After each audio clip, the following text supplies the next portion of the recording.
神所亲爱的众子民，让我们一起宣告第3个五旬节的意义，以及诗篇91篇。第3个五旬节的意义是什么？第一，第3个五旬节是现代圣灵大大浇灌的时期，远超乎当时在亚述撒街所发生的。第二，第3个五旬节将会是主耶稣再来最大和最后的圣灵收割。第三个五旬节将兴起耶勒米的一代，即被圣灵充满，对主耶稣死心塌地，对罪绝不妥协，并采取行动抢救灵魂的一般年轻人。第四，第3个五旬节是在印度尼西亚诞生，并被推动到列国。这个运动从东方朝到西方，最后回到耶路撒冷。第五，第3个五旬节将赐下能力来完成主的大使命，最后主耶稣就会再来。让我们一起宣告，我们相信神的话。我们一起说诗篇91：住在至高者隐秘处的，必住在全能者的荫下。我要论到耶和华说，他是我的避难所，是我的山寨，是我的神，是我所依靠的。他必救你脱离捕鸟人的网罗和毒害的瘟疫。他必用自己的翎毛遮蔽你，你要投靠在他的翅膀底下。他的诚实是大小的盾牌。你必不怕黑夜的惊骇，或是白日飞的箭，也不怕黑夜行的瘟疫，或是午间灭人的毒病。虽有1000人扑倒在你旁边，10000人扑倒在你右边，这灾却不得临近你。你为亲眼观看，见恶人遭报。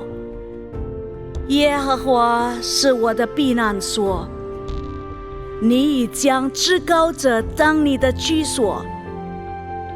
祸患必不临到你，灾害也不挨近你的帐篷，因为他要为你吩咐他的使者，在你行的一切道路上保护你。他们要用手托着你，免得你的脚碰在石头上。你要踹在狮子和虺蛇身上，践踏少壮狮子和大蛇。神说，因为他专心爱我，我就要搭救他。因为他知道我的名，我要把他安置在高处。他若求告我，我就应允他。他在急难中，我要与他同在。我要搭救他，使他尊贵。我要使他足享长寿，将我的救恩显明给他。哈利路亚，阿们。新年快乐，新年快乐，新年快乐！来，在这个礼拜，第一个礼拜，今年的第一个礼拜，我们献上我们的感恩，我们把我们一切都交在主手中，让主安排我们的一切，让主安排我们的明天，让主安排我们的今年。阿们。来，我们一起高举我们的双手，我们感谢他。阿爸天父，亲爱圣灵，亲爱主耶稣，我们感谢你，我们能够进入到这个新的一年。我们相信是因为你的恩手，因为你何等的美善。我们相信，当我们在主里，你为我们预备最美好的明天，最美好的一切，我们相信主耶稣。我们把今年我们生命，我们一切，我们工作，我们家庭，我们所有的挣扎都交在你手中，奉耶稣基督的圣名，哈利路亚。世界未造前，你早预定义，我的生命在你手中，并在你计划里住。你为我预备美好的计划，充满希望的前途和祝福的明天。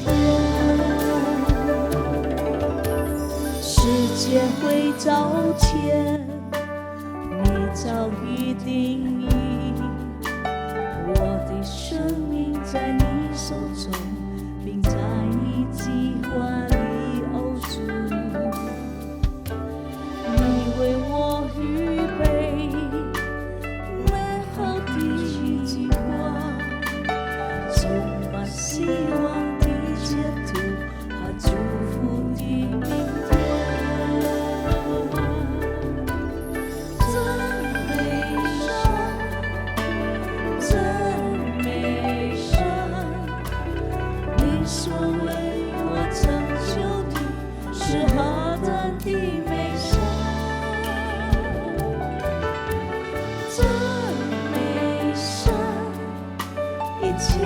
最美善，你是我的生命更宝贵。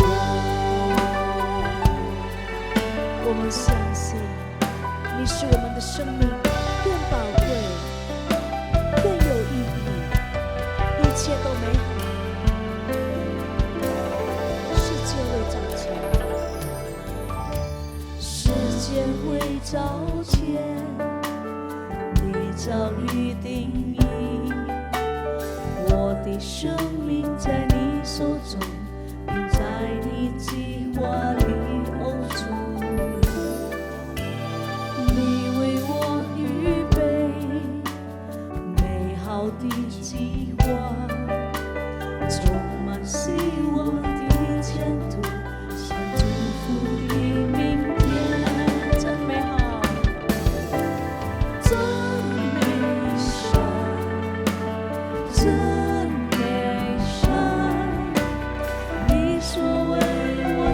求的是何等的美善，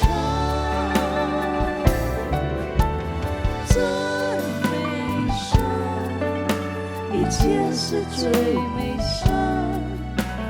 你是我的生命更宝贵，真美善，真美善。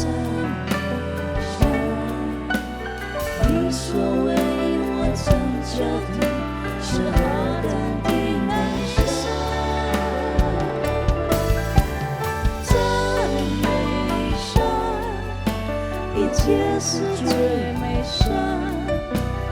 你是我的生命更宝贵，真美善，何等美善，美善，何等的美善。相信你所为我们成就的是何等的美善。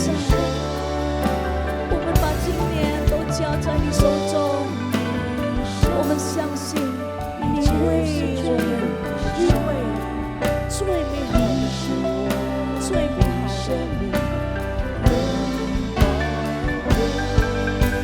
真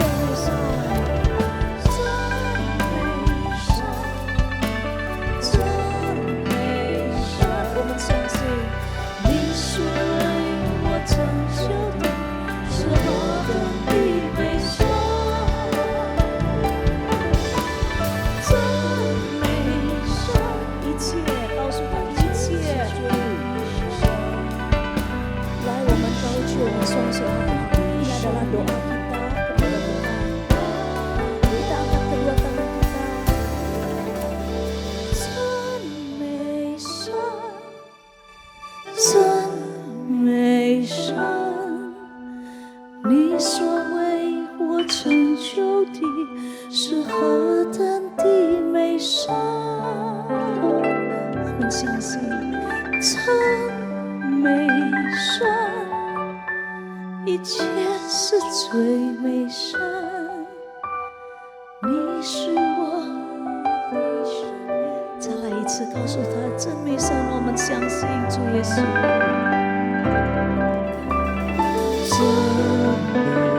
真美善，真美善，你所为我成就的是何等的美善。真美善，一切是最美善的生命。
世上所有的爱，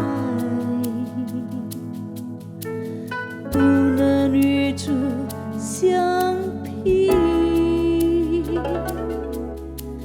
能够接纳我所有过犯，包容我的罪，唯有你的大爱，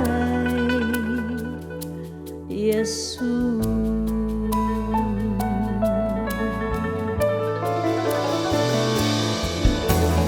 没有任何像你如此奇妙的爱，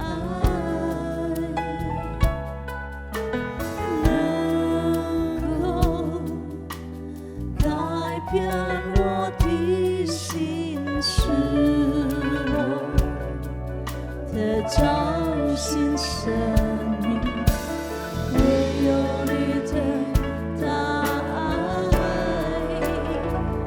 耶稣。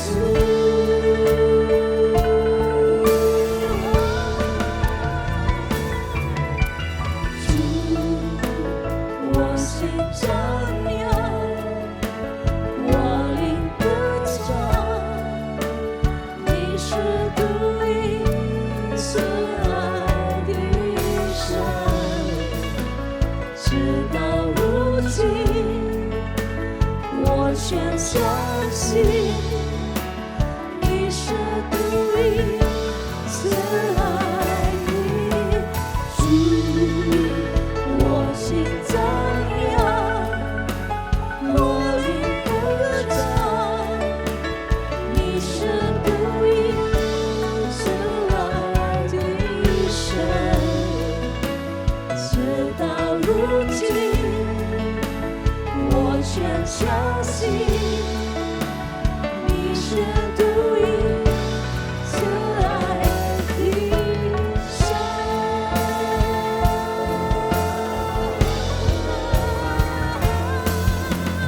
主，我心张扬，我灵歌唱，你是独一慈爱的真神，直到如今，我们全相信，你是独一慈爱的真神。我心张扬，我灵歌唱，你是独一慈爱的神，直到如今，我们全相信，你是独一慈爱的真神。来，我们高举我们双手，他是独一的真神。主，我心张扬，我灵歌唱，你是独一慈爱的神，直到如今，我们全相信，阿们，你是独一慈爱的神，你是独一慈爱的神，你是独一慈爱的神，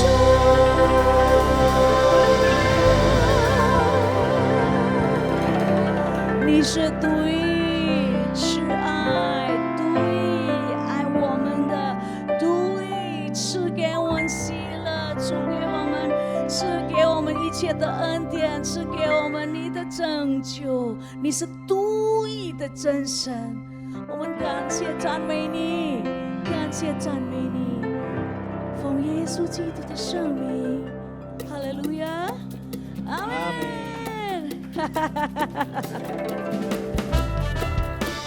在主里啊，我们是得胜的子民，阿门。kita tuh pemenang，阿门。金家好，赞美主，赞美主，呀！金家好，来信耶稣，金家好，yang keras，ho ho ho，呀！金家好，来信耶稣，金家好。我拜一拜金拜三拜四拜六拜六拜礼拜金家好，来金家好来呀呀金家好，金家好来信耶稣金家好，吼吼吼，金家好来信耶稣金家好。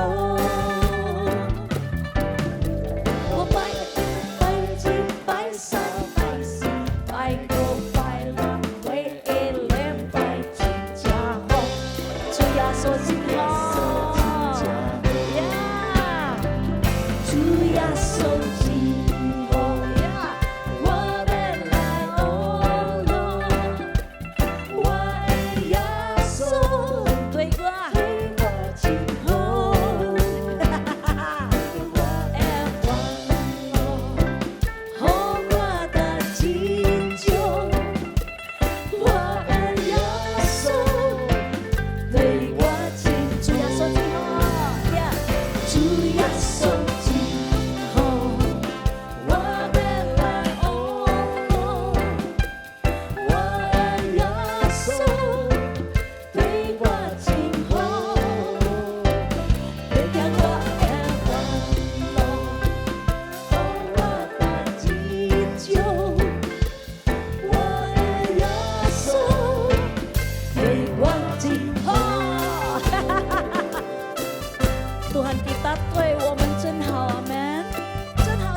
真正好，来信耶稣真正好，好好好，真正好，来信耶稣真正好。我拜一拜几拜三拜四拜五拜六，每礼拜真正好，来信耶稣，主耶稣真好，主耶稣真好，我的哦，我的耶稣对我真好，让我的烦恼我的一条，我的耶稣对我真好，主耶稣真好，主耶稣真好，我们的哦，我的耶稣对我真好，代表我的烦恼，和我在祈求，我的耶稣对我真好，我的耶稣，我的耶稣对我真好，我的耶稣对我真好. Tuhan begitu baik bagi kita semua, amin. 主耶稣对我真好，真好，真好，真好。我们要赞美他，敬拜他，赞美他，敬拜他，直到永远。阿门。感谢主，呀！赞美主，哈利路亚！赞美主，哈利路亚！哈利路亚，哈利路亚，哈利路亚！赞美主，哈利路亚！赞美主，哈利路亚！哈利路亚！赞美主，赞美主，哈利路亚！赞美主，哈利路亚！哈利路亚！赞美主，哈利路亚！赞美主，哈利路亚！Kita tepuk tangan di atas kepala ya. 赞美主，赞美主呀！赞美主，哈利路亚！呀！赞美主，嘿！路亚呀！赞美主，赞美主，哈利路亚！哈呀！赞美主，赞美主，赞美主，赞美主，赞美主，哈利路亚！赞美主，哈利路亚！哈利，我们感谢你，赞美主，哈利路亚！赞美主，哈利路亚！哈哈，哈利路亚，哈利路亚，哈利路亚，哈利路亚，哈利路亚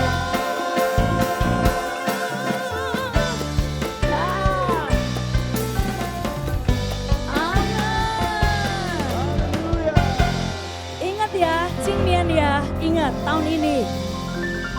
Janji Tuhan itu selamanya, 他的应许是直到永远。Kadang janji manusia bisa mengecewakan, tapi ingat janji Tuhan selama-lamanya oke, top oke, ya. 神的应许是永远不改变，是最美好的，呀。我们相信你带领我们今年，带领我们，带领我们。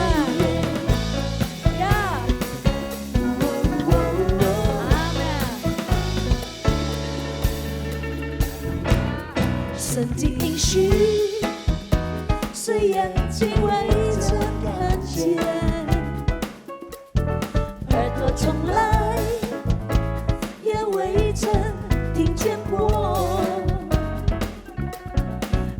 心事，更从不曾想到底，神奇妙的恩典，为那爱他的人所预备。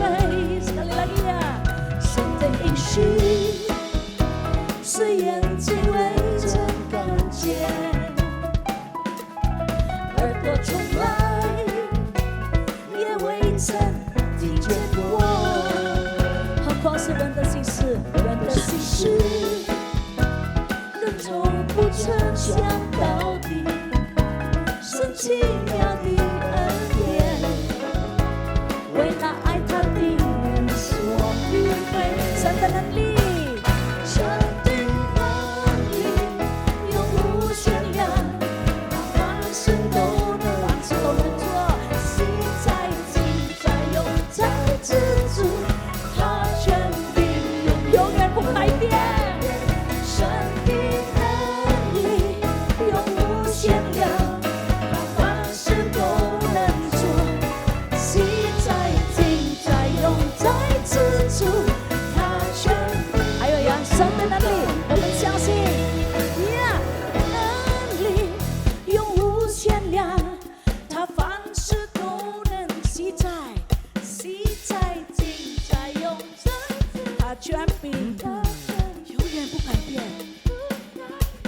神的阿门，我们相信他凡事都能做，习在静在永在自主，他权柄。神的能力，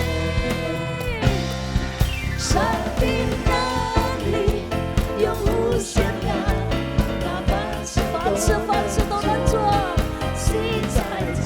我们相信主耶稣，他权柄永远不改变。神的能力永无限量，凡事习在。阿门。再来一次好不好？唱得大声一点好不好？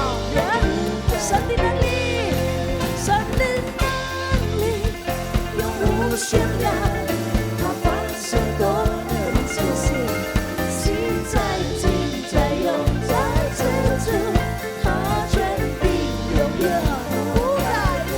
神的能力永无限量，他凡事都能做，习在静在永在自主，他权柄永不改变。习在静在永在，习在静在永在，习在静在永在自主，他权柄永不改变。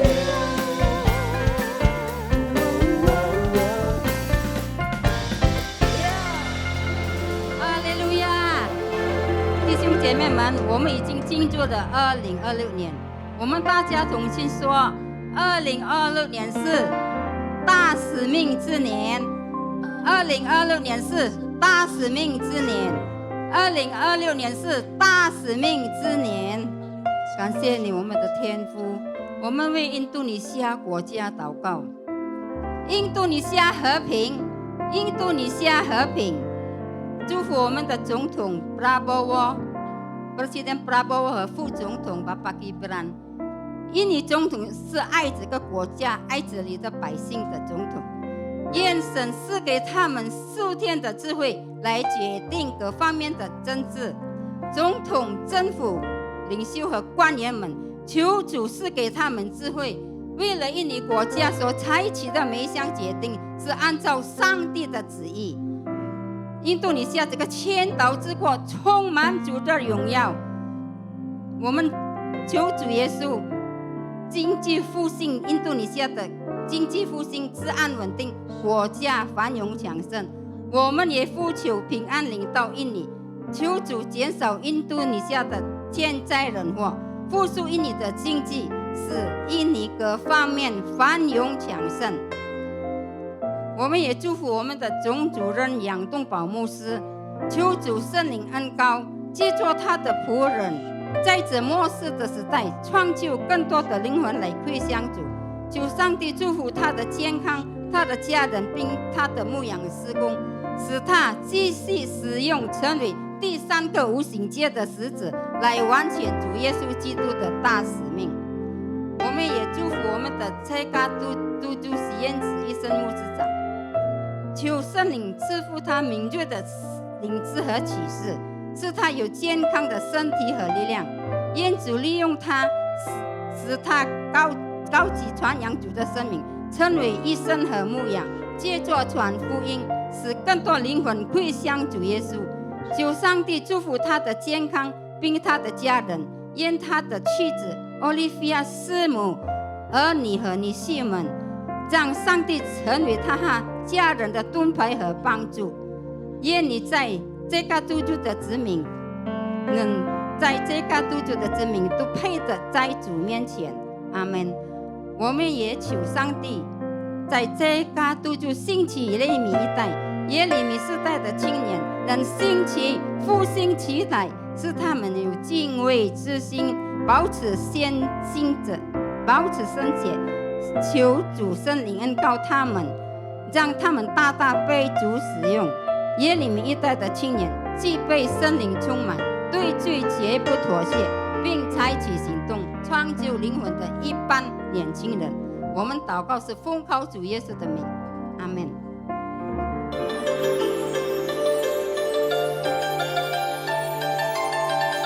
Shalom. Berikut kami sampaikan beberapa pengumuman. Ibadah Raya Hari Minggu 11 Januari 2026 pukul 9 waktu Indonesia Barat dilayani oleh Evangelis Salviawati. Ada banyak orang yang sedang mengalami tekanan dan mereka kadang simpan sendiri, tidak tahu mau kasih ke siapa, tidak tahu mau bercerita kepada siapa. Mereka simpan, saudara. Apa yang harus kita lakukan? Give it to Jesus.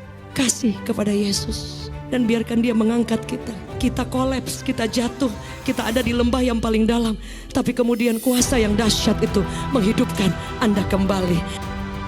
Cancer Ministry present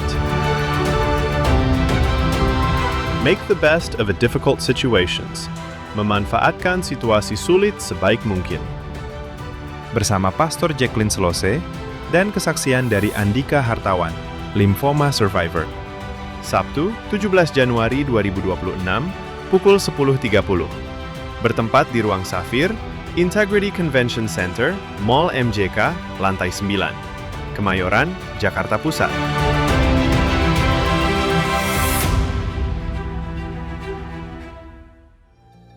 Unit Pelayanan Jemaat CK7 akan mengadakan baptisan air pada hari Sabtu 24 Januari 2026 pukul 8 waktu Indonesia Barat. Bagi Bapak Ibu yang ingin dibaptis, harap dapat segera mendaftarkan diri. Pendaftaran dibuka mulai tanggal 4 sampai dengan 19 Januari 2026 secara online via www.gbprj.org atau di kantor sekretariat ibadah onsite masing-masing cabang. Setiap hari kita selalu sibuk dengan rutinitas kita. Akan tetapi, ada saja kurang-kurangnya. Dan tanpa kita sadari, seringkali kita melakukannya sampai di penghujung akhir tahun ini. Jangan sampai kita merasa ada yang kurang lagi dalam menjalani hidup ini. Mulailah mengisi hari kita dengan membaca dan mengikuti gaya hidup beberapa tokoh wanita inspiratif di Alkitab. Marilah para wanita yang dikasihi Tuhan, mulailah kita memasuki tahun 2026 ini untuk sungguh-sungguh lebih mengisi hidup kita yang lebih inspiratif dan berdampak serta penuh senyum bahagia sesuai dengan kehendak Tuhan. Di ibadah WWI PRJ pada hari Kamis 22 Januari 2026 pukul 10 pagi yang akan dilayani oleh Ibu Anita Ratu Edo dengan tema Women Who Inspire, wanita yang berdampak. Bertempat di Ruang Safir and Pearl, Integrity Convention Center lantai 9. Untuk info lengkap seluruh kegiatan GBPRJ CK7, maka Bapak Ibu dapat follow sosial media GBPRJ, baik di Instagram, TikTok, maupun Facebook. Sekian pengumuman pada hari ini. Terima kasih atas perhatian Bapak Ibu sekalian. Tuhan Yesus memberkati.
前，7年后，仍然相信你恩手，一年年的长大，一次次的牵梦，你都陪我安慰我，怜悯我。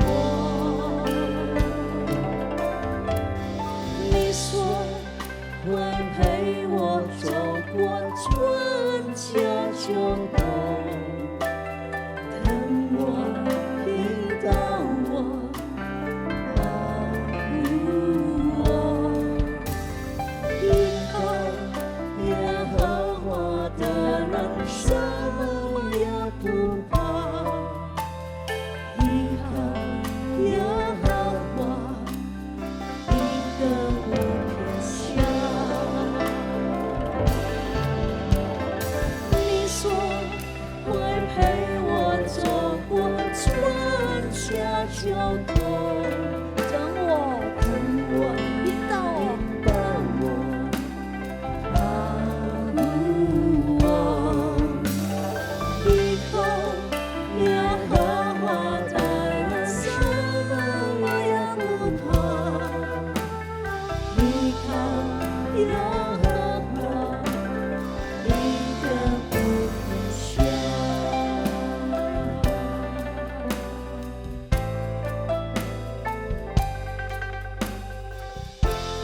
他与我们同在，永恒是风风雨雨的时候，才知道你的温柔。多年前，7年后，仍然相信你恩手，一年年的长大，一次次的牵梦，你都陪我安慰我，怜悯我。你说会陪我走过春夏秋冬，等我，引导我，保护我，依靠耶和华的人，什么也不怕，依靠耶和华，一个不撇下。你说会陪我走过春夏秋冬，等我，引导我，保护我，依靠耶和华的人，什么我也不怕，依靠耶和华，一个不撇下。你从不撇下我，永远不离开我，春光夜晚为我度过。我的日子如何，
走过春夏秋冬，疼我，引导我，保护我，保护我，依靠耶和华的人生永不怕，依靠耶和华，一个不停下。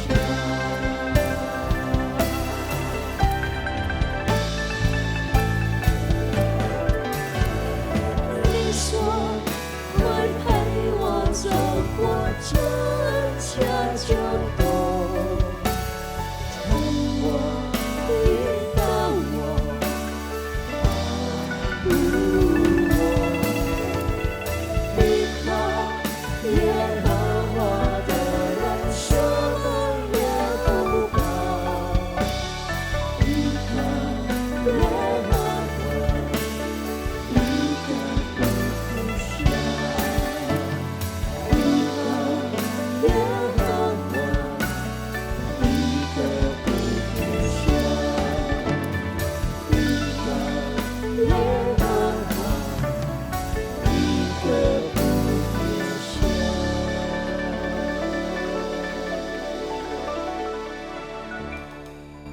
Terima kasih Tuhan Yesus, kami mengucap syukur Tuhan untuk setiap kebaikan Tuhan. 主啊，我们献上感恩，你对我们的每一次的美善， Terima kasih untuk kasih setia Tuhan 你的信实慈爱， yang terus memelihara kami di tahun 2025 kemarin. 不断的在2025年的照顾保护我们。 Terima kasih untuk pimpinan perlindungan Tuhan dalam 感 hidup 谢你 kami. 的带领，在我们生命中的保护。 Apapun yang kami alami di 2025, 2025年，无论我们面对的状况， apakah itu dalam kemenangan ataupun dalam pergumulan, 或者在我们的挣扎、我们的得胜的日子， asalkan kami bersama-sama dengan Tuhan, 只要与你跟一起， kami percaya semua pada akhirnya adalah baik. 我们相信一切都是对我们有好处。 Terima kasih untuk tahun 2026 yang baru ini Tuhan. 谢谢你给我们今天2026年， Kami berdoa kiranya penyertaan Tuhan tidak pernah lepas dari kami. 求你不曾的离去我们。 Terus sertai langkah-langkah kami Tuhan. 主啊，你对我们的每一个脚步 Lindungi kami, kuatkan kami. 保护我们、坚固我们， Dan di tahun ini kami akan keluar menjadi lebih daripada pemenang. 我们得胜有余。 Terima kasih Tuhan Yesus. 主耶稣，我们谢谢你。 Kami juga ingin mendengarkan apa yang menjadi isi hatinya Tuhan. 主啊，我们要听你的心意。 Kau urapi bibir mulut hamba-Mu ini agar setiap firman yang keluar, setiap pesan yang keluar, datangnya daripada Tuhan. 求你恩膏你两位的仆人，让每一句话都是从你的心意。 Ambil alih setiap persiapan yang ada. 每一个聚会， Hanya nama Tuhan yang dipermuliakan. 唯有你得荣耀。 Terima kasih Tuhan Yesus. 谢谢主耶稣， Kami mau duduk diam mendengarkan firman-Mu. 我们聆听你的话语。 Di dalam nama Tuhan Yesus kami 奉靠主 berdoa. 耶稣基督的圣名，我们祷告。 Amin. 阿门。 Kita beri kemuliaan untuk Tuhan Yesus Bapak Ibu 把最荣 semuanya. 耀的掌声归给我们的主耶稣。 Shalom,请坐. 平安，silakan duduk。 Silakan duduk, luar Cingco. biasa. 特别 Selamat tahun baru Bapak Ibu semuanya. 祝大家新年好。 Kita percaya bahwa 2026 akan lebih baik daripada 我们相 2025. 信 Oke? 2026年比去年更好。 Tuhan pimpin kita semuanya ya. 神带领我们大家。 Nah Bapak Ibu Tuhan Yesus, hari ini saya ingin membawakan sebuah pesan 今天我要带领一个分享， yang berhubungan dengan visi tahun 就是2026. 跟我们2026年的一个使命。 Kita tahu bahwa setiap tahunnya Gembala Sidang kita Paniko selalu mendapatkan visi yang datangnya daripada Tuhan. 我们知道我们的总主任牧师每一年都有从神而来的一个意向。 Dan kita di CK7 ini kita selalu berjalan bersama dengan visi itu Bapak Ibu. 我们在这个督督，我们跟我们的意向都一起同行。 Itu sebabnya pada saat kita merancang program-program ke depan, semuanya nggak lari dari visinya Gembala Sidang. 所以，我们往后的这个日子，每个节目都是跟我们的意向有关。 Mungkin Bapak Ibu ingat tahun 2024 kemarin visinya itu bicara mengenai bangkit jadi terang. 2024年就是我们的意向，就是呢，我们从这个光里，我们兴起来。 Nah bersamaan dengan itu Gembala kita Dr. Yanto mulai mengaktifkan kembali misi-misi, kegiatan misi yang ada di gereja ini. 然后我们正坐在我们在教会里的意向和使命， Supaya apa? Supaya kita bangkit dan jadi terang di luar sana. 让我们兴起来，在外边成为光。 Dan tahun kemarin yang baru lewat, tahun 2025, 去年2025年 kita mendapatkan visi adalah tahun penuaian. 呀，就是我们还有也有这个使命。 Dan kita bisa melihat bagaimana aktivitas caring di gereja kita ini mulai ditingkatkan. 然后我们可以看到，在我们的教会的这个关心呢，我们开始有增长。 Itu yang mungkin sering disampaikan oleh Pak Benny, supaya kita juga melayani keluarga-keluarga. Tidak hanya jemaat, kita juga mau menangkan jiwa di keluarga-keluarga. 就是我们不单收割有灵魂，但是也是我们的全家人，我们的家庭。 Di saat yang bersamaan, bagian pengajaran juga menyiapkan kelas-kelas penginjilan supaya kita dilengkapi. 同时，在我们的每一班呢，我们也有装备的这个使命， Karena kita masuk di tahun penuaian tahun kemarin. 因为我们进入去年就是收割之年。 Nah tahun ini Pak Niko mengatakan bahwa 2026 adalah tahun amanat agung. 所以今年呢，班尼哥说，我们进入到一个大使命之年。 Terus terang waktu saya pertama kali dengar mengenai tahun amanat agung, 当我第一次听到这个大使命之年， saya berpikir nggak jauh berbeda dengan 2025 ya. 然后我说跟2025年也不是很大的差别， Karena bicara mengenai penuaian jiwa kan. 因为也是讲到收割之年。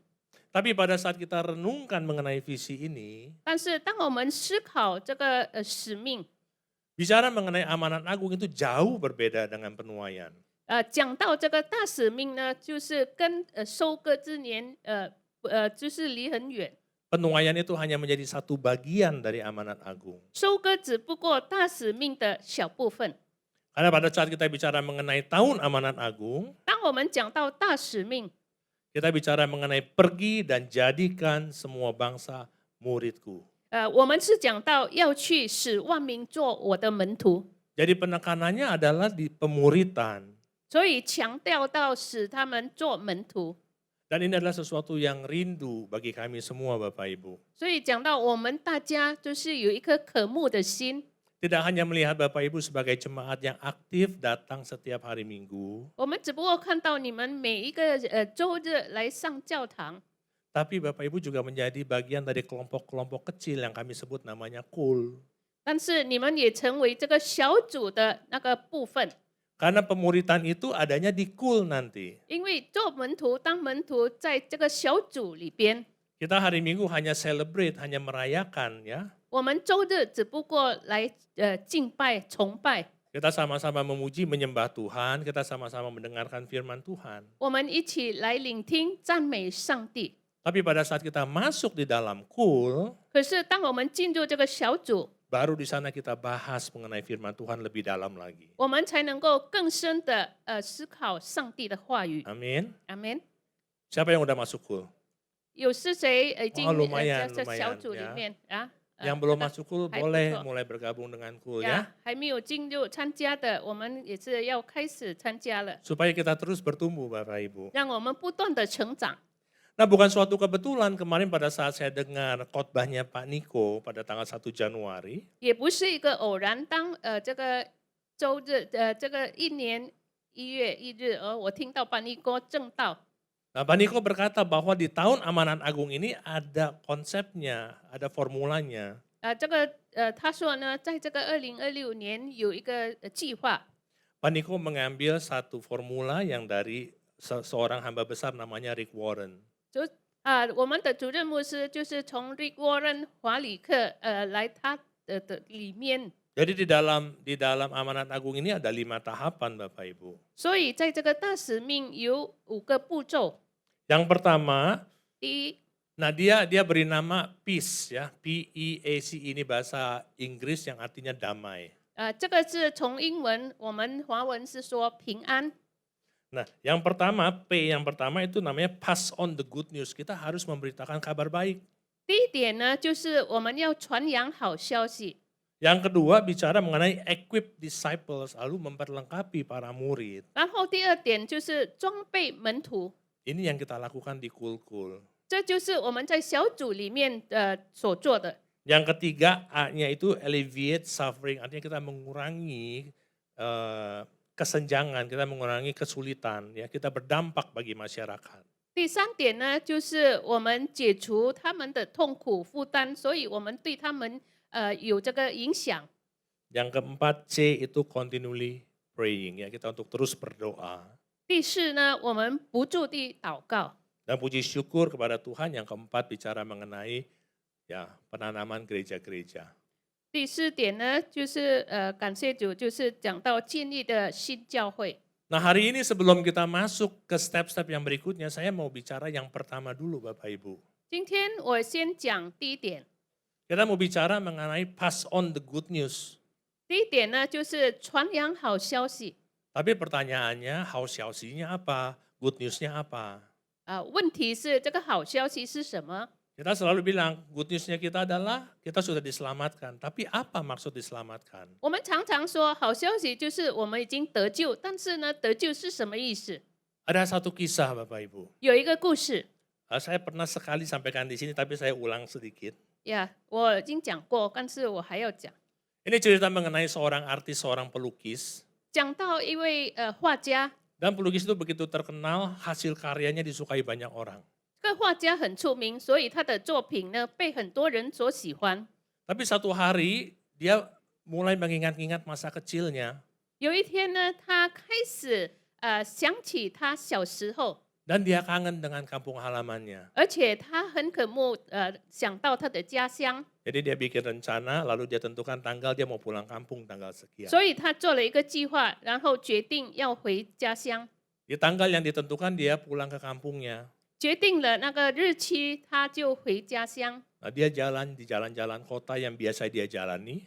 他去走过他过去走过的那些条 Sampai 街， akhirnya dia berhenti di depan sebuah toko Bapak Ibu. 然后呢，他就是停在一个艺术商品。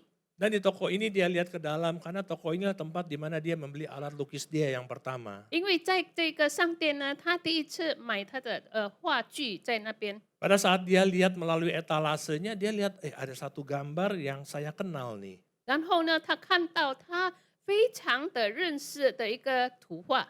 Dan saat dia perhatikan betul ini adalah gambarku pada saat pertama-tama dia mulai melukis. 他仔细看的时候，是真的他第一次画的这个作品。 Tapi sayangnya gambarnya sudah lusuh. 可是很可惜，这个图画呢已经很陈旧了， Frame-nya udah rusak, udah ada yang retak. 这个框子呢已经开始坏了。 Karena ini gambar yang dia buat, dia rindu untuk memperbaiki. 因为是他的作品，所以他很想把它修复。 Lalu dia datang, dia masuk ke dalam, dia datang kepada penjaga tokonya. 然后他进去跟这个职员说， Dia kenalkan dirinya bahwa aku yang melukis gambar itu loh. 他自我介绍说这是他的作品，他画的。 Tapi mungkin karena dia sudah pergi lama, jadi nggak ada yang kenal dia lagi. 但是因为他离开了很久，所以没有人再认识他。 Dan dia sampaikan maksudnya bahwa aku mau restorasi gambar ini menjadi bagus kembali seperti awalnya. 然后他把他的心意告诉他，他很想修复这片图画。 Dan penjaga toko bilang, boleh saja, 这个职员说当然可以， tapi syaratnya kamu harus beli dulu. 但是条件是你要先把它买去， Sesudah kamu bayar lunas, baru boleh bawa pulang. 你付清以后你可以带回家。 Itu yang Tuhan kerjakan buat kita. 这是上帝对我们所做的。 Kita semua adalah karyanya Tuhan yang sempurna. 我们大家都是上帝完全的作品， Dia menciptakan kita menurut rupa dan gambarnya dia. 他造我们就是按照他的样式。 Tapi di dalam kehidupan kita tidak jaga kekudusan kita. 可是，在我们的生命，我们没有保护我们的这个生命， Kita tidak lagi menjadi sempurna di hadapan Tuhan. 在神面前，我们不再是完全了。 Dan Tuhan katakan, aku mau kembalikan kamu kepada kondisi awalnya. 然后，上帝对我们说：“我要恢复当初我所造你的形象， Menjadi kembali serupa dan segambar denganku. 就是按照上帝的形象和样式。 Tapi dunia bilang apa? ”可是世界对我们说什么？ Boleh, 可以， tapi tebus dulu. 但是你要把它赎回去。 Itu alasan kenapa Tuhan Yesus harus datang. 这就是为什么主耶稣要来到这个世界上。 Nah Bapak Ibu Tuhan Yesus ada 3 hal alasan kenapa Tuhan Yesus harus datang di bumi 所以 ini. 呢，主耶稣来到这个世界上有3件事， Dan biarlah ini menjadi pegangan kita. 让这3件呢成为我们所抓住的。 Karena kalau kita hanya bicara good news mengenai Tuhan Yesus sudah datang, 如果我们单单讲到好消息，主耶稣已经来了， kita belum masuk sampai intinya Bapak Ibu. 我们还没有真正的进入。 Yang pertama, 第一点， Tuhan Yesus datang untuk memberikan kita pengampunan. 主耶稣第一点来呢，他就是给我们这个赎罪之恩。 Banyak dari kita menganggap pengampunan dari Tuhan itu urusan mudah Bapak Ibu. 很多人以为上帝饶恕了我们是一件很简单的事， Buktinya kemarin saya ngobrol sama Pak Beni. 证明是昨天我们跟巴别尼谈话， Saya bilang Pak Beni kalau saya bikin salah sama Pak Beni, 如果我对你做错了， saya minta maaf dan Pak Beni memaafkan. 我求你饶恕，然后你就饶恕了我， Pasti saya akan berusaha untuk tidak lakukan lagi. 肯定呢我会尽量不再犯错。 Kepada manusia kita bisa seperti itu. 我们对人可以这样做， Tapi kepada Tuhan bagaimana? 但是我们对神怎么样呢？ Seringkali kita bikin salah, kita minta ampun kepada Tuhan. 很多时候我们犯错，然后我们求神饶恕， Tuhan ampuni dan kita bikin salahnya kembali. 神饶恕了我们，赦免了我们又在犯错。 Itu sebabnya orang-orang percaya mereka tidak bisa bertumbuh. 所以呢，他们这些信徒呢不能够成长， Karena dia akan terus berjalan di tempat. 因为他们不断在一个阶段那边行走， Mereka menganggap pengampunan ini barang murah, barang mudah. 他们以为这个饶恕呢、赦免呢是很便宜的、平价的。 Tapi hari ini yuk kita belajar, pengampunan ini adalah sesuatu yang kita butuhkan. 可是今天我们要学习这个赦免呢，这是我们所需要的， Kita perlu pengampunan ini. 我们很需要这个赦免。 Seringkali kita tahu, tapi kita nggak menyadari Bapak Ibu. 很多时候我们只知道，可是我们没有觉悟。 Banyak masalah yang dialami oleh manusia, 人类呢面对很多的问题， akarnya adalah karena mereka tidak bisa membedakan yang mereka butuh dan yang mereka mau. 可是主要呢，他们不知道他们所需要，而且他们要的。 Kita kasih tahu anak-anak, kamu harus belajar, kamu butuh untuk belajar, 我们告诉孩子们，你需要这个学习， tapi mereka pilih bermain karena mereka maunya bermain. 可是他们不断的在那边玩，因为他们要的是玩。 Kamu harus hidup berdisiplin melatih dirimu, 你们要纪律来开始操练你自己。 tapi lebih banyak mereka mengikuti kemauannya untuk hidup santai-santai saja. 可是他们呢，就是很悠闲的过活。 Hari ini kita diingatkan, yuk kita ngerti betul bahwa forgiveness is man's greatest needs. 今天呢，神一再的提醒我们，因为我们犯了罪呢，我们需要上帝的这个赦免， Pengampunan adalah kebutuhan kita yang paling terutama. 这是我们最主要所需要的事。 Kenapa? Karena firman Tuhan di Roma 3 ayat 23 bicara begini Bapak Ibu. 因为在罗马3章23节说， Semua orang itu sudah buat dosa, nggak ada yang sempurna. 因为世人都犯了罪，亏缺了神的荣耀。 Dan setiap kita tahu bahwa upah dosa adalah 而 maut. 且我们每个人知道，罪的工价乃是死， Itu sebabnya kita harus mendapatkan pengampunan. 因此我们最需要得赦免。 Dan untuk mendapatkan pengampunan tidak harus ada penumpahan darah. 而且呢，为了得赦免呢，一定要用血来洁净我们。 Itu alasan pertama kenapa Tuhan Yesus harus datang dan mati bagi kita. 那个是第一个理由，为什么上帝要来，而且为我们而死？ Karena ukuran dari keselamatan, 因为呀，这个救恩的尺寸， ukuran dari keselamatan bukan tidak berdosa Bapak Ibu. 因为罪的这个尺寸不是说你不犯罪， Karena kalau ukuran dari keselamatan adalah tidak memiliki dosa sama sekali, 因为救恩的尺寸如果没有罪的话， tidak ada satupun dari kita yang diselamatkan. 我们之间呢没有一个是得救的。 Keselamatan itu diukur dari forgiven sin. 啊，这个救恩呢，就是从哪里来看？就是我们得赦免，从罪得赦。 Setiap kita berdosa dan dosa yang diampuni itu yang membuat kita tetap diselamatkan. 我们每个人犯罪，但是呢，我们的罪得赦呢，就是成为我们往后。 Amin. 阿门。 Itu sebabnya pengampunan itu penting sekali Bapak Ibu. 所以呢，这个赦免对我们非常的重要， Dan pengampunan itu hanya bisa didapatkan melalui Tuhan Yesus. 而且这个赦免呢，我们是从主耶稣才可以得到。 Siapa yang pernah merasakan diampuni? 我们当中有谁觉得他得赦免了， Lega kan ya, kalau kita buat 我 salah 们 kita 就很 diampuni 安 lega. 心。 Tapi ada satu kisah di Alkitab yang benar-benar membuat saya mengerti betul arti dari pengampunan Bapak 但 Ibu. 是在圣经里面有一个故事呢，让我可以真正的了解这个赦免的意义。 Bapak Ibu tahu yang namanya Barabas? 你们知道巴拿巴这 Tahu 个人， ya? Barabas itu seorang penjahat, pemberontak, pembunuh. 他是一个强盗。 Hari itu seharusnya Barabas yang disalibkan. 当天呢，应该是这个巴拿巴被钉在十字架。 Pagi itu mungkin dia di selnya, dia menunggu penjaga datang untuk jemput dia. 当天呢，他就在等候他们把他抓进来。 Dan di dalam hatinya dia mungkin sudah merasakan hari ini aku akan dijatuhi hukuman mati. 当天呢，他肯定心里说今天我已经受死刑。 Saat dia dibawa naik ke podium, setiap langkah yang dia jalani, setiap tangga yang dia naiki, dia tahu dia semakin dekat kepada keputusan itu. 他每一个阶梯上了呢，他越感觉到他跟这个死刑呢已经很将近了。 Tapi saat dia ada di podium, 但是当他在这个台上， dia lihat ada seseorang lain di sebelah sana. 他看到那边有另外一个人， Tapi ini adalah orang yang tidak didapati kesalahannya. 那个人呢就是没有罪的。 Lalu Pontius Pilatus berkata begini Bapak Ibu. 然后对他说， Dari dua orang ini, Yesus yang tidak dapat kesalahannya atau Barabas yang harus dihukum mati. 从这两个人，耶稣是没有罪的，或者这个巴拿巴呢是大坏蛋的。 Kalau saya sebagai Barabas, saya tahu pasti jawabannya adalah Barabas yang akan dihukum mati, betul? 如果我是巴拿巴的话呢，我肯定知道一定是我。 Tapi bayangkan rasanya.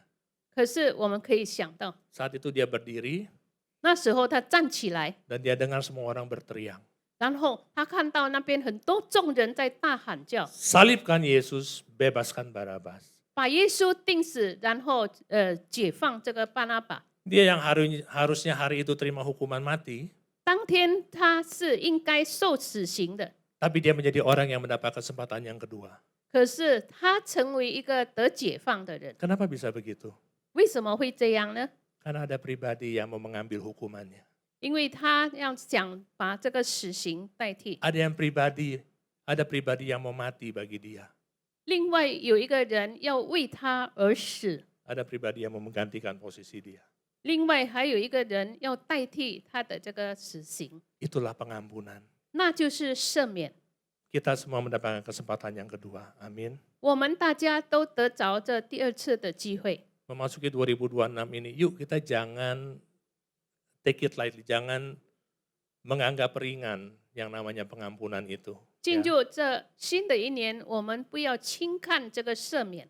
Kita bisa salah, tapi kalau kita udah mohon ampun, kita jaga, jangan kita jatuh ke lubang yang sama. 我们可以做错，可是当我们得赦免了，我们不要再犯错了。 Karena hanya dengan demikian kita baru bisa bertumbuh. Amin. 唯有这样，我们才可以成长。阿门。 Hal yang kedua Bapak Ibu Tuhan Yesus. 第二点， Tuhan Yesus datang itu bukan hanya untuk mati buat kita Bapak Ibu. 主耶稣来不单单为我们而死而已， Dia datang bukan lahir, hidup biasa saja, lalu mati, selesai. No. 他不单单在这里生出，然后这样的活着为我们而死，然后完了。 Tapi Tuhan Yesus datang untuk menjadi penjuru, batu penjurunya kita. 可是他来呢，成为我们的这个房角石。 Batu penjuru itu apa? 房角石是什么？ Saya nggak tahu zaman sekarang punya aplikasi ya. 我不知道我们现在的这个手机上的， Tapi kalau yang tercatat zaman dulu batu penjuru itu batu pertama yang diletakkan yang akan menentukan tinggi bangunan itu berapa, arahnya kemana, lokasinya di mana. 可是过去的房角石就是第一块的大石头放在这一栋房子要往向哪一边，然后有多高。 Berarti setiap hal yang dibangun di atasnya semuanya terpusat kepada batu penjuru itu. 意思就是说，每一个阶段要建造的时候呢，终点就是在这块大石头， Dan itu yang harus kita lakukan Bapak Ibu. 这就是我们该做的事。 Setiap kehidupan kita harus dibangun di atas Tuhan Yesus sebagai batu penjurunya 我 kita. 们生命的每个阶段呢，就是要像主耶稣这个房角石， Dia hidup untuk mengajarkan kita, dia hidup untuk memberikan teladan kepada kita. 他活着是为了给我们一个榜样。 Jadi jangan lagi kita hanya melihat Tuhan Yesus sebagai Tuhan yang datang mati menggantikan kita, tapi dia juga hidup sebagai batu penjurunya kita. 所以，我们不再单单看到耶稣为我们诞生而为我们死，可是他也是我们的房角石。 Firman Tuhan di Efesus 2 ayat 20 sampai dengan 21 berkata begini Bapak Ibu. 以弗所书2章20到21节说， Bahwa kita semua yang dibangun di atas dasar para rasul dan para nabi dengan Kristus Yesus sebagai batu penjuru, di dalam dia, di dalam Yesus akan tumbuh seluruh bangunan. Dan bangunannya nggak berantakan. Bangunannya itu rapi, tersusun, dan menjadi bait Allah. 这里说呢，所以主耶稣如此说：看啊，我在西安放一块石头作为根基，是试验过的石头，是稳固根基宝贵的房角石。 Kita semua mau jadi baitnya Allah kan? 我们大家都是神的圣殿， Syaratnya adalah kita harus dibangun di atas batu penjuru itu. 条件是我们一定要在这个房角石建起来。 Kita nggak bisa mengatakan tubuhku adalah bait sucinya Tuhan, 我们不能够说我的身体是上帝的圣殿， tapi kehidupan kita tidak mengakar kepada Tuhan Yesus. 可是我们的生命没有根基在主耶稣。 Hanya saat kita tumbuh di atas batu penjuru itu sebagai pedoman hidup kita, 唯有当我们的生命建立在这个房角石， baru kita bisa disebut sebagai bait sucinya Roh Kudus. 那我们才可以说我们是神的圣殿。 Dan firman Tuhan di Matius 7 ayat 24 berkata begini Bapak Ibu. 马太福音7章24节说， Bahwa setiap orang yang mendengarkan perkataanku, setiap orang yang mendengarkan firmanku dan melakukannya, dia sama dengan orang bijaksana yang mendirikan rumahnya di atas batu. 所以凡听见我这话就去行的，好比个聪明人把房子盖在磐石上。 Kalau kita namanya dibangun di atas batu, badai mau seperti apapun kita nggak takut Bapak Ibu. 如果我们是在盖在磐石上，无论有多暴风雨，我们也不怕。 2025 bukan tahun yang mudah. 2025年不是一个很容易过的一年， Kami banyak melayani jemaat. 我们很多来侍奉会友们， Mereka datang dengan berbagai pergumulan. 他们来的时候呢，带着很多的挣扎。 Tapi sangat berbeda antara mereka yang mengandalkan Tuhan dan yang mengandalkan diri sendiri. 但是呢，他们依靠上帝的跟不依靠上帝的呢，有很大的区别。 Mereka yang mengandalkan Tuhan walaupun masalahnya sama, tetap ada damai sejahtera. 他们那些依靠上帝的，无论面对同样的挣扎，可是呢，他们有平安， Mereka tidak takut 他们不惧怕， karena Tuhan lebih besar dari segalanya. 因为 Amin. 上帝比一切更大。 Bangun kehidupan kita di atas batu penjuru itu Bapak Ibu. 把我们的生命盖在这个磐石上， Karena kita semua adalah ciptaan yang baru. 因为我们大家都是新造的人。 Dan hari ini saya juga mau ingatkan kepada Bapak Ibu semua. 而且今天我要提醒我们大家， Saat kita disebut sebagai ciptaan yang baru, 当我们被称为新造的人 yang berubah itu bukan hanya status kita di KTP. 呀，那旧的不是单单在我们的身份证而已， Bukan berubah dari dulu non-Kristen sekarang menjadi Kristen. 不是从还没有基督徒，现在成为了基督徒。 Tapi Tuhan jelas-jelas mengatakan begini Bapak Ibu di Yohanes 1 ayat 12 sampai 13. 可是上帝很清楚的告诉我们，就是在约翰福音1章那边说， Bahwa semua yang menerimanya akan diberi kuasa menjadi anak-anak Allah. Kita akan disebut sebagai anak-anak Allah. 就是凡接待他的，就是信他名的人呢，就是成为上帝的儿女。 Dan siapa anak-anak Allah? 上帝的儿女到底是谁呢？ Adalah mereka yang percaya dalam namanya, orang-orang yang diperanakan bukan dari darah daging, bukan secara jasmani oleh keinginan laki-laki, tapi oleh Allah sendiri. 就是信靠他名的人，就是不是从血气生的，不是从情欲或者从人意生的，乃是从生生的。 Jadi kita sebagai orang percaya, 我们身为信徒们， Kita bukan hanya berubah dari sebelumnya non-Kristen menjadi Kristen, 我们不单单从还没有基督徒，现在改成基督徒， tapi kita akan menjadi anak-anak Allah yang diperanakan oleh Allah sendiri. 可是我们成为上帝的儿女，是从神生的。 Itu sebabnya kenapa kita harus jaga kekudusan. 因此，那我们为什么要保存我们的圣洁？ Karena Bapa kita bukan lagi yang dari dunia, tapi Bapa kita adalah Bapa kita di surga. 因为我们的父不再从这个世界，是从上头来的父。 Dan yang Tuhan inginkan dari kita semua hanya satu Bapak Ibu. 神只要我们唯一照顾的是 Di Roma 8 ayat 29 berkata, 在罗马书8章29节， yaitu untuk kita semua menjadi serupa dengan gambarannya. 就是我们大家要像他所造我们的形象， Dan itu yang harus kita perjuangkan. 就是我们要努力争取的。 Kita mau masuk ke dalam amanat agung, 我们要进入这个大使命， kita beresin dulu diri kita. 我们要先调整我们自己， Kita mengerti dulu apa yang Tuhan sudah berikan buat kita. 我们 Amin. 要先明白神赐给我们的。 Dan yang ketiga Bapak Ibu, 还有第三点， yang terakhir, 最后， Tuhan Yesus datang juga untuk menjadi gembala yang baik. 主耶稣来就是成为我们的好牧者， Kasih setianya, 他的 perlindungannya 信 nggak pernah 实， lepas 他 dari 的 kita. 保护存在。 Mazmur 118 ayat 1 berkata begini, bersyukurlah kepada Tuhan sebab kasih setianya itu untuk selama-lamanya. 你们要称谢耶和华，因他本为善，他的慈爱永远长存。 Dan di Ibrani pun dikatakan bahwa Tuhan adalah penolongku. 但还有呢，上帝是我们的帮助。 Tahun 2022 kemarin Bapak Ibu, 2022年的时候， saya ada di Israel. 我在以色列 Saya lagi bareng-bareng dengan grup, kita lagi ada di Padang Gembala. 呀，我们在小组里面，在这个那边以色列。 Padang Gembala itu memang satu tempat di mana diberitakan itu adalah tempat di mana gembala mendengarkan pertama 在 mengenai 这个草坡， kelahiran Tuhan Yesus. 本来那个地方就是在那边有牧者， Lalu tiba-tiba saya lihat ada iklan di handphone.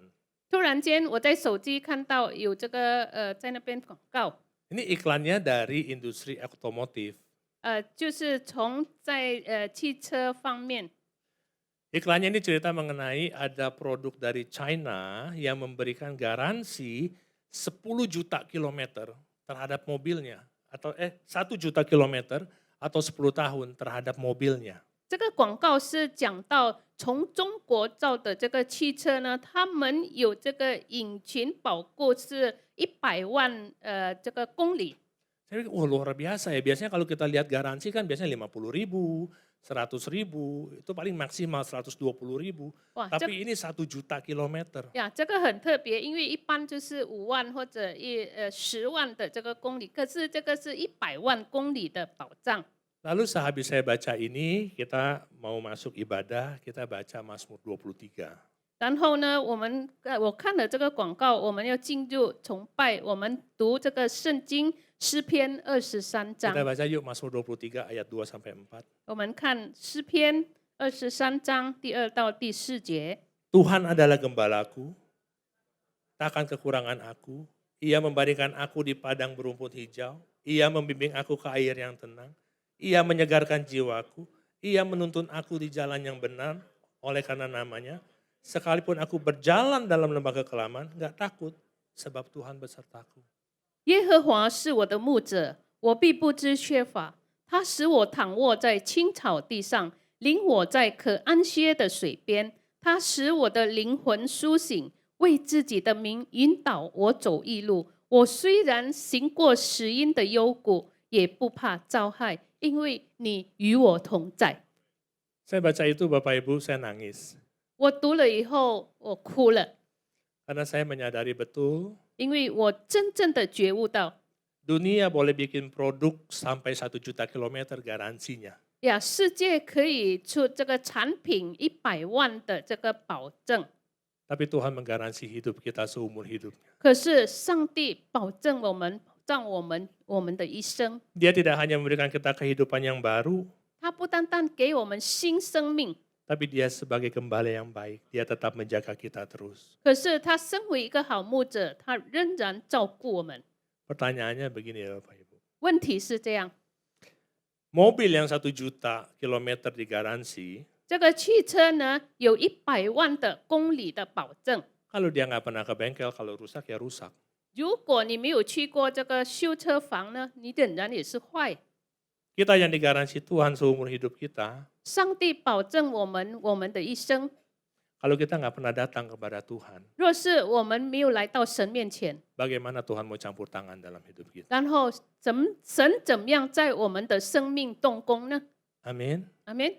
Hari ini kita belajar 3 hal ya. 今天我们学习3件事， Bicara mengenai kabar baik, 讲到好消息。 yang pertama Tuhan Yesus sudah memberikan kita pengampunan yang sangat berharga. 第一就是上帝已经给我们非常宝贵的赦免， Jangan lakukan ini seperti pengampunan yang kita dapat dari manusia, Bapak Ibu. 不要把这件事当作世界给我们的饶恕。 Kalau kepada manusia aja kita bisa berjaga-jaga sudah diampuni, apalagi kepada Tuhan. Amin. 人与人之间，我们都能够彼此谨慎，更何况我们对神呢？ Yang kedua, Tuhan tidak hanya datang untuk mati, tapi Tuhan juga menjadi batu penjurunya kita. 第二点，上帝主耶稣来不单单为我们死，但是他也是成为我们的房角石。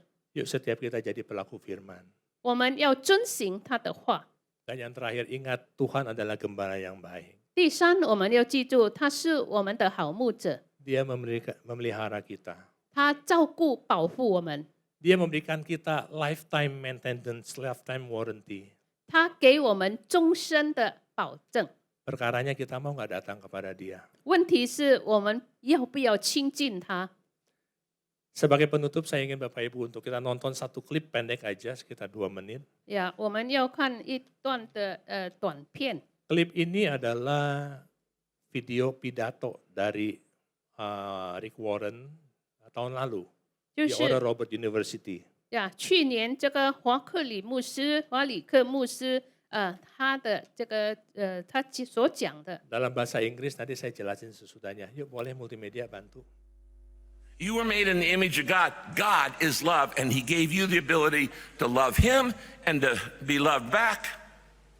He gave you the ability to love others. Now, your first purpose in life is not to love God. Listen to me. It is to let God love you. To let God love you. The Bible says we love because He first loved us. We respond to the love of God. I can't tell you in my lifetime how many people have come up to me and said something like, you know, Rick, I think my problem is I just don't love God enough. And I say, that's not your problem. That's not your problem. Your problem is you don't understand how much He loves you. Because if you understood how much God loves you, you can't help but love Him. When you understand and you feel, now you've heard God loves you all your life, but when you finally feel loved by God, unconditionally loved by God, it changes you. Now, God loves you on your good days as much as He loves you on your bad days. God loves you when you feel it. God loves you when you don't feel it. God loves you when you do the right thing. God loves you when you don't do the right thing. Because His love is not based on who you are. It's based on who He is. It's not based on what you do. It's based on what Christ did for you on the cross. With arms outstretched and nail-pierced hands and blood flowing down, Jesus is saying to the people, I love you this much. I love you so much it hurts. I'd rather die than live without you. That's how much Christ loves you. You can't make God stop loving you. You can try, but you will fail. Kita beri kemuliaan untuk Tuhan Yesus, Bapak Ibu. 把最好的掌声归给主耶稣。 Jadi video ini bilang begini, si Rick Warren. 所以我们看这个黄里克的这个讲， Banyak orang datang kepada dia 很多人来到他面前， dan berkata, mungkin masalah saya adalah saya kurang mengasihi Tuhan. 很多人是对他说，也许我不太爱神， Dan dia bilang, itu bukan masalahmu. 那不是问题。 Masalahmu bukan karena kamu kurang mengasihi Tuhan. 你的问题不是你不够爱神， Masalahmu karena kamu nggak tahu seberapa besar kasih Tuhan bagimu. 你的问题是你不知道他有多爱你。 Karena kalau kamu tahu seberapa besar kasih Tuhan bagimu, kamu nggak bisa untuk tidak mengasihi dia balik. 问题是，如果你知道神有多爱你，那你就不能够不爱他。 Dan kalau kita sudah mengasihi Tuhan, kita pasti berubah Bapak Ibu. 若是我们已经爱神的话，我们肯定是改变了。 Kalau kita nggak mengalami perubahan, kita belum mengasihi dia. 若是我们还没有改变呢，我们还没有爱他。 Karena perubahan kita bukan untuk diukur oleh manusia. 因为我们的改正不是被别人所评价， Perubahan kita untuk diukur oleh Tuhan sendiri. 可是 Amin. 被我们的神所评价。 Semoga apa yang saya bagikan ini bisa menjadi berkat bagi Bapak Ibu dalam membuka tahun 2026.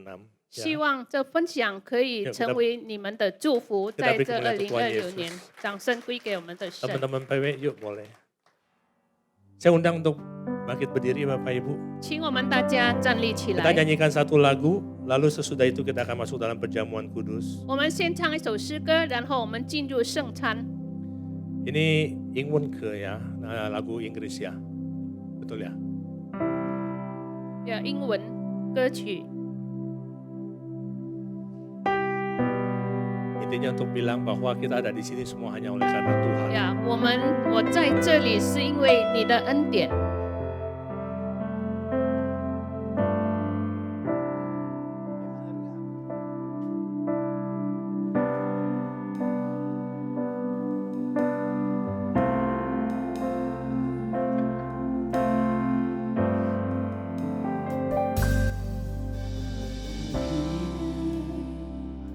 Because of your grace, I am here. Because of your love, Lord Jesus, I am so thankful for your mercy abounds to me. I am here. Kami di sini karena karunia kasih Tuhan. 主啊，我们在这里是因为你的恩典。 Because of your love. Lord Terima kasih. Jesus, I am so thankful for your grace abounds to me. Thank you, Jesus. Jesus. Terima kasih Tuhan. 主啊，我们感谢你。 Thank you Jesus. It's only by your grace that I could live today. Forever I live. Praise your name. Thank you Jesus. Jesus. Thank you Lord. Jesus. Thank you Jesus. It's only by your grace That I could live today. Forever I will praise your name. forever I will praise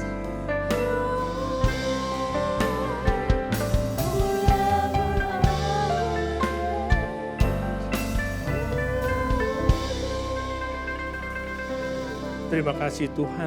主啊，我们感谢你。 Terima kasih untuk anugerah, untuk kasihnya Tuhan. 我这里因为你的恩典，你的慈爱， Kami semua ada di sini hanya karena perkenanan Tuhan. 我们在这里因为你的慈爱。 Terima kasih untuk pengorbanan Tuhan. 谢谢你为我们的牺牲， Ajar kami Tuhan untuk tidak menyia-nyiakan kesempatan yang Kau 求 berikan. 你教导我们不浪费你给我们的赦免， Ajar kami untuk menghidupi kehidupan yang kami persembahkan hanya bagi Tuhan. 教导我们可以活着你的这个慈爱。 Dan saat ini kami mau masuk dalam perjamuan kudus. 现在我们要进入圣餐， Perjamuan kudus adalah perjamuan Tuhan sendiri. 圣餐是你自己所行的， Suatu sakramen yang akan mendatangkan berkat bagi mereka yang berkenan. 对我们和你旨意的成为祝福。 Bapak Ibu ini Tuhan Yesus, setiap kali kita masuk dalam perjamuan kudus, 让我们进入这个圣餐， inilah pesan Tuhan. 这是上帝所吩咐的。 Biarlah ini menjadi peringatan akan daku, kata Tuhan Yesus. 耶稣说，成为纪念他的， Mari kita mengingat dan bersyukur atas setiap kebaikan Tuhan dalam hidup kita. 让我们对上帝在我们生命的好利，我们献上感恩。 Mari kita tundukkan kepala Bapak Ibu. 我们低头， Siapakah kami ini Tuhan? 主啊，我们是何等人？ Sebelum kami mengenal Engkau, kami semua adalah orang berdosa. 在你面前，我们大家都是罪人， Dan upah dosa adalah maut. 罪的工价乃是死。 Tapi Engkau yang tidak berdosa telah dijadikan dosa oleh karena kami. 没有罪的是你代替我们， Kau harus turun dari surga mulia, mati Ni- menggantikan 必 kami. 须从荣耀的天堂降下来。 Sungguh Tuhan betapa baiknya Engkau itu. 主啊，你的爱是何等的奇妙 Saat ini Engkau ingatkan kepada setiap kami bahwa kemuliaan-Mu sedang turun atas bumi ini. 啊！你为了我们就来到这个世上， Dan kemuliaan-Mu akan sedang turun atas setiap kami Bapak Ibu. 你的荣耀会临到我们每一个人。 Kau sungguh baik. 主啊，你真美善。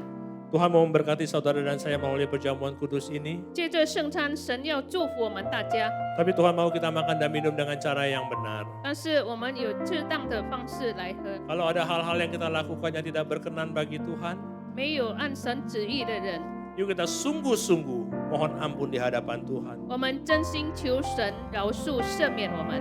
Ampuni kami Tuhan. 主啊，求你饶恕赦免我们， Ampuni kami Tuhan. 让我们按理来吃。 Ampuni kami.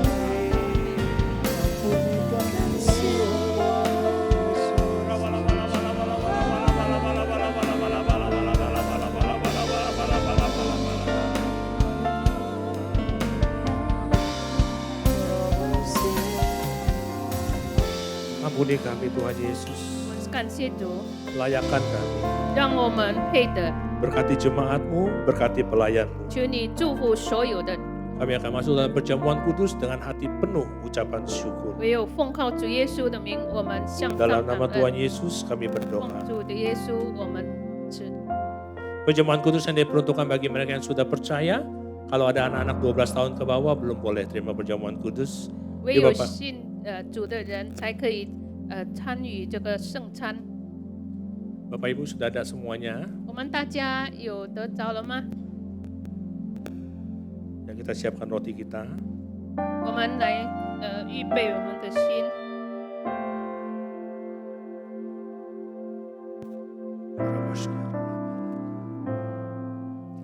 Sebab apa yang telah aku teruskan kepadamu telah aku terima dari Tuhan. 我当日传给你们的原是从主领受的， Yaitu bahwa Tuhan Yesus pada malam waktu ia diserahkan mengambil roti. 就是主耶稣当天他被卖的那一夜， Kita angkat roti di tangan kanan kita tinggi-tinggi. 把我们的右手举起这个饼。 Dan sesudah itu yang mengucap syukur atasnya, ia memecah-mecahkannya dan berkata, 主耶稣注谢了，就掰开说 Inilah tubuhku yang diserahkan bagi kamu. 这就是我的身体为你们舍的， Perbuatlah ini menjadi peringatan akan aku. 你们应当如此行为纪念我。 Saudara yang kasih Tuhan Yesus, bukankah roti yang kita pecah-pecahkan ini adalah persekutuan kita dalam tubuh Kristus? 我们手掰开的些不是我们与神的沟通吗？ Mari kita makan dalam nama Tuhan 我 Yesus. 们奉耶稣的名来吃。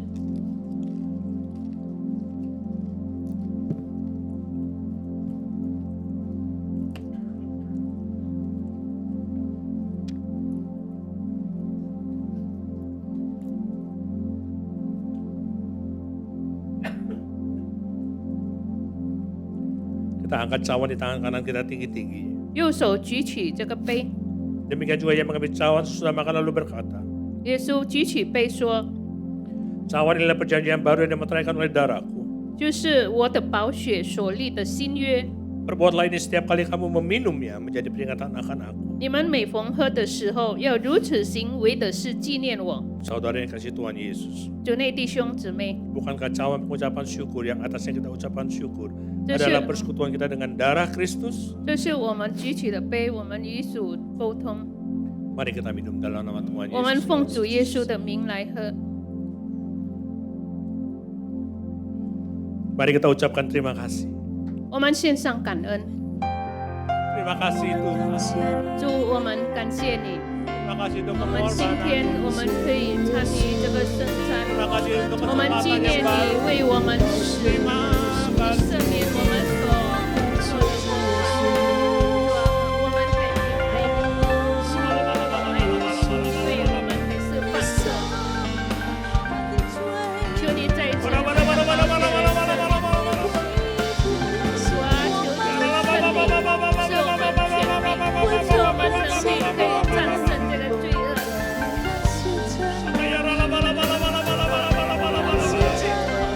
Mari saudara-saudara, terimalah kemurahan dari Tuhan. 我们 2026 ada tahun amanat agung, 是大使命之年， ada kuasa Tuhan, 有神的权柄， perlindungan Tuhan, 有在权柄， pimpinan Tuhan yang akan terus 上 menyertai 帝 kita 的权 semua. 柄与我们同在， Terima, terima, 领受， terima. 请领受，我们每个人。 感谢你，主耶稣，我感谢你，主耶稣，将荣耀可能归于我的主。我感谢你，主耶稣，我感谢你，主耶稣，将荣耀可能归于我的主。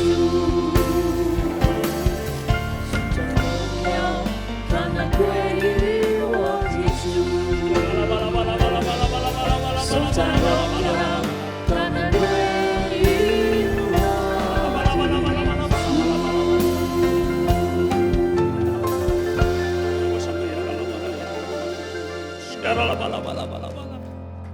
Terima kasih Tuhan Yesus. 主耶稣，我们感谢你， Terima kasih untuk keselamatan yang kau berikan Tuhan. 感谢你赐给我们的救恩， Terima kasih untuk berkat-berkat-Mu, 谢谢你的祝福， kesembuhan, 得胜恢复、 kelepasan, 释放， jawaban doa, 我们应许祷告， kekuatan, 然后能力、 pengharapan yang baru. 新的盼望。 Kau berkati umat-Mu 主 Tuhan. 啊，求你赐福会友 Kami 们， akan pulang bersorak-sorai. 我们要欢呼的 Hamba 回去。 berdoa Tuhan, Engkau 我们 mengasihi 祷告 kami semua. 你爱我们大家， Tutup bungkus kami dengan kuasa darah anak domba 用你的 Allah. 宝血遮盖我们， Jauhkan kami dari serangan si jahat. 遮盖我们心 Kau berkati setiap keluarga-keluarga. 我们的家庭，你祝福。 Para suami mari angkat kedua tanganmu. 让丈夫们举起你的双 Tuhan 手， memberkati para suami di tempat ini. 祝福所有的丈夫们， Jadilah imam, raja dan nabi 成 dalam 为 rumah 祭 tangga. 司、先知。 Diberkatilah pekerjaan usaha dan 你的 bisnismu. 祝福，你的工作，你的生意， Diberkatilah rumah tanggamu. 做过我们的事。 Diberkatilah kehidupan. 谢谢你， Apa yang kau kerjakan, 你 Tuhan 所 buat 做的， berhasil. 神赐福你。 Para istri mari angkat kedua 妻 tanganmu. 子们举起你的双手， Tuhan kau juga memberkati para istri di tempat ini. 神也要赐福妻子们， Jadilah tiang doa dan 成 penolong 为 bagi suami 家 dan 庭 keluargamu. 然后丈夫的祷告柱， Jadilah pokok anggur yang manis di 然 tengah-tengah 后成为 keluargamu. 甜蜜的葡萄树。 Diberkatilah kehidupanmu. 神祝福你的生命， Melalui engkau nama Tuhan 透过 dipermuliakan. 神的得荣耀。 Anak-anak muda dan yang belum menikah 有 mari 年 angkat 轻 kedua 们 tanganmu. 还没有结婚的， Tuhan Tuhan memberkati 也 generasi 祝 penerus di 福， tempat 神 ini. 也祝福耶利米一代， Pengurapan Daniel 10 kali lebih cerdas dari anak-anak 他 dunia 们的 Tuhan 智慧 curahkan. 聪明10倍的， Pimpin terus untuk terus naik dan tidak 带 turun. 领成为首不成 Menjadi 的， kepala dan bukan 成 ekor. 为首不是尾。 Jagalah kekudusan. 然后你要保持圣 Bagi 洁 yang，belum menikah, Tuhan siapkan 没 pasangan 有 yang 结婚 sepadan. 的，神预备他们的配偶。 Bapak kami juga berdoa untuk single parents. 我们带来的， Tuhan memelukmu dan mengasihimu. 神爱你， Tuhan tidak akan meninggalkan. 神不会离弃你。 Apa yang kau perlukan, apa yang 所 kau 以你 butuhkan, 需 Tuhan 要的 cukupkan. 神为你预备， Kekuatan, penghiburan, 你 dan 能力 berkat 神， melimpah 然后神 Tuhan 祝福， curahkan. 神领导你， Semua jemaat mari angkat kedua tangan. 透过你的双手， Dengan iman, 然后用信心， hamba percaya 我们相信 yang sakit sudah disembuhkan. 有疾病的得恢复， Yang berbeban berat sudah mendapat 有 jawaban 重 doa. 担的神预备答案， Yang terikat sudah dilepaskan. 得捆绑的得释 Hamba 放。 berdoa. Seluruh jemaat GBI PRJ 所 Bandaran 有被接 Service 的华语堂会 diselamatkan 有 oleh Tuhan Yesus. 一定得救。 Kami mengucap syukur atasnya. 主啊，我们感恩， Dalam nama Tuhan Yesus 奉耶 Kristus. 稣基督的圣名， Amin. 阿门。 Kita beri kemuliaan untuk Tuhan Yesus, Bapak 把 Ibu 最荣耀的 semua. 掌声归给耶稣。 Amen。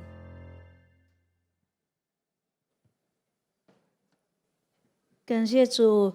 请问在我们当中有第一次参加我们的聚会吗？ Yang pertama kali hadir， 可以举手吗？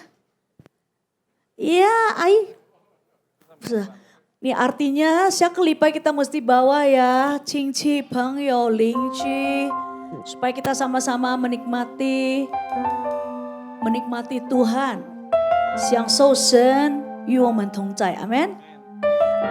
来，现在是奉献的时候， kita mau memberi yang terbaik untuk Tuhan， 需要奉献带的可以举手吗？ Yang membutuhkan amplop 可以举手。我们献上我们的奉献，我们一起站起来好不好？把我们的奉献举起高。天父，因为神而来的祝福，我们献上感恩。我们把奉献带到神面前，代表感恩。我们相信最好的健康、家庭、生意、工作、学业已是我的。这是奉献的时间，奉耶稣基督的圣名，我们献上。哈利路亚，阿门。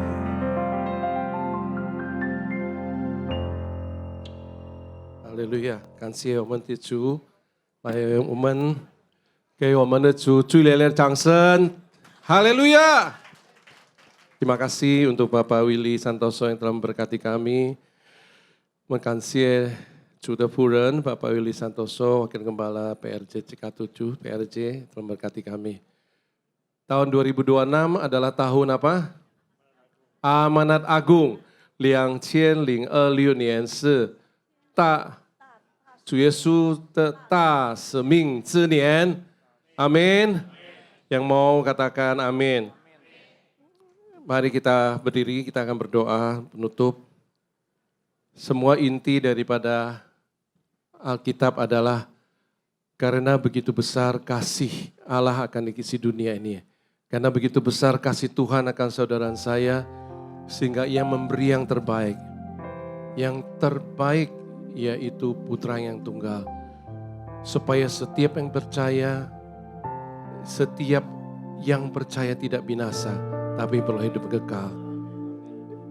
主爱世人，他给他的独生子，叫一切，在世界的很多人还没有信主，就是大使命Amanat Agung itu penting, karena Tuhan tidak mau semua orang binasa. Maka 这个好消息要传给我们的亲戚、我们的太太、我们的丈夫、我们的孩子。Karena tidak ada jalan 没有一个路能到父那里去，就是经过主耶稣，他是道路、生命、真理，没有人到父那里去，除了经过主耶稣。信主也不致灭亡，反着永生。Amin. Mari kita berikan tepuk tangan buat janji Tuhan. Kita perlu kasih tahu主耶稣爱你. Kalau tidak, firman Tuhan katakan darahnya akan ditanggung kepada kita. Tapi kalau kita sudah kasih tahu saudara kita, Yesus爱你，有心他, amin. Maka kita sudah tidak ada beban. Tasming, mau beritakan kabar baik, Yesus 爱你，哈利路亚！ Mari kita berdoa， 阿爸天父，我们感谢你，今天早上你祝福巴维利桑多索太太一家人，他的孩子，祝福他的侍奉。我们相信2026年是大生命的之年，我们做你的见证。Ni keo menengli. Tuhan berikan kami kuasa untuk menjadi saksi-Mu. Ni keo menengli. Tuhan berikan kami kuasa menjadi saksi-Mu di Yerusalem, Yudea, Samaria, sampai ke ujung bumi. Berkati gembala kami, berkati Pak Willy Santoso. Pekerjaan, usahanya 2026, terobosan. Pintu-pintu yang tertutup Tuhan bukakan. Pintu-pintu yang bukan dari Tuhan, Tuhan tutup. Dalam nama Yesus, kemanapun hamba melayani, banyak jiwa-jiwa diberkati. Setiap keluarga dipulihkan. Tanda-tanda heran menyertai orang percaya, menyertai hamba-Mu ini.